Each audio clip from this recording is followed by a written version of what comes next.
Bengaluru IPL 2024ஆம் ஆண்டு season தற்போது இறுதி கட்டத்தை எட்டி இருக்கிறது. பிளே ஆஃப் சுற்றுக்கு எந்த அணி செல்ல போகிறது என்பதை எதிர்நோக்கி ரசிகர்கள் காத்துக் கொண்டிருக்கிறார்கள். கொல்கத்தா ராஜஸ்தான் அணி பிளே ஆஃப் வாய்ப்பை கிட்டத்தட்ட உறுதி செய்துள்ளது. இந்த நிலையில் சென்னையும் ஹைதராபாத் அணியும் 14 புள்ளிகளுடன் முறையே 3வது மற்றும் 4வது இடத்தில் உள்ளது. இந்த நிலையில் டெல்லி லக்னோ ஆர்சிபி குஜராத் என 4 அணிகளுமே 14 புள்ளிகளை பெறும் வாய்ப்பு ஏற்பட்டுள்ளது. குறிப்பாக நடப்பு சீசனின் முதல் பாதியில் கடைசி இடத்தில் இருந்த ஆர்சிபி அணி தற்போது அடுத்தடுத்து வெற்றிகளை பெற்று புள்ளி பட்டியலில் முன்னேறி வருகிறது.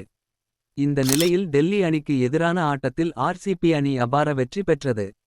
பெங்களூர் சின்னசாமி மைதானத்தில் நடைபெற்ற இந்த ஆட்டத்தில் டாஸ் வென்ற டெல்லி அணி முதலில் பந்துவீச்சை தேர்வு செய்தது. இதை அடுத்து களமிறங்கிய ஆர்சிபி அணியில் விராட் கோலி 13 பந்துகளில் 27 ரன்கள் சேர்த்தார். இதில் 3 சிக்சர் ஒரு பவுண்டரி என ஸ்ட்ரைக் ரேட் 207 என்ற அளவில் இருந்தது.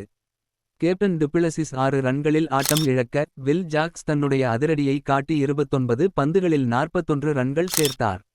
யாருமே எதிர்பாராத வகையில் ரஜத் பட்டிதார் தற்போது முக்கிய கட்டத்தில் ஃபார்முக்கு வந்து ஆர்சிபியை காப்பாற்றி வருகிறார். 3 சிக்சர் 3 பவுண்டரி என 32 பந்துகளில் அவர் 52 ரன்கள் சேர்த்தார். கேமரன் கிரீன் 32 ரன்கள் எடுக்க ஆர்சிபி அணி 20 ஓவர் முடிவில் 9 விக்கெட் இழப்பிற்கு 187 ரன்கள் எடுத்தது. 188 ரன்கள் எடுத்தால் வெற்றி என்ற இலக்குடன் டெல்லி அணி களமிறங்கியது. டெல்லி அணியில் ரிஷப் பண்ட் இன்றைய ஆட்டத்தில் இல்லாதது மிகப்பெரிய பின்னடைவு ஏற்படுத்தியது. IPL தப்பித்தது RCB. தொடரிலிருந்து வெளியேறிய பஞ்சாப். கோலி சிராஜ் உலக தரமான ஆட்டம். இதனால் டேவிட் வார்னர் அபிஷேக் போரெல் 2 ரன்களிலும் ஜேக் பிரேஷர் 22 ரன்களிலும் சாய் கோப் 29 ரன்களிலும் குமார் குசாக்ரா 2 ரன்களிலும் டிஸ்டன்ஸ் ஸ்டெப்ஸ் 3 ரன்களிலும் அடுத்தடுத்து வெளியேறினர். டெல்லி அணி கடுமையாக தடுமாறிய நிலையில் கேப்டன் அக்சர் பட்டேல் மட்டும் அபாரமாக நின்று 39 பந்துகளின் 57 ரன்கள் சேர்த்தார். இதில் 3 பவுண்டரி 5 சிக்சர்கள் அடங்கும். மற்ற வீரர்கள் அனைவரும் ஒற்றை இலக்கம் ரன்களில் ஆட்டம் இழந்தனர்.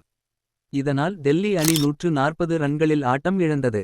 இந்த வெற்றியின் மூலம் தற்போது ஆர்சிபி அணி 12 புள்ளிகளை பெற்று 5வது இடத்திற்கு முன்னேறி இருக்கிறது. இன்னும் மேலும் அப்டேட்களை தெரிந்து கொள்ள சப்ஸ்கிரைப் பண்ணுங்க.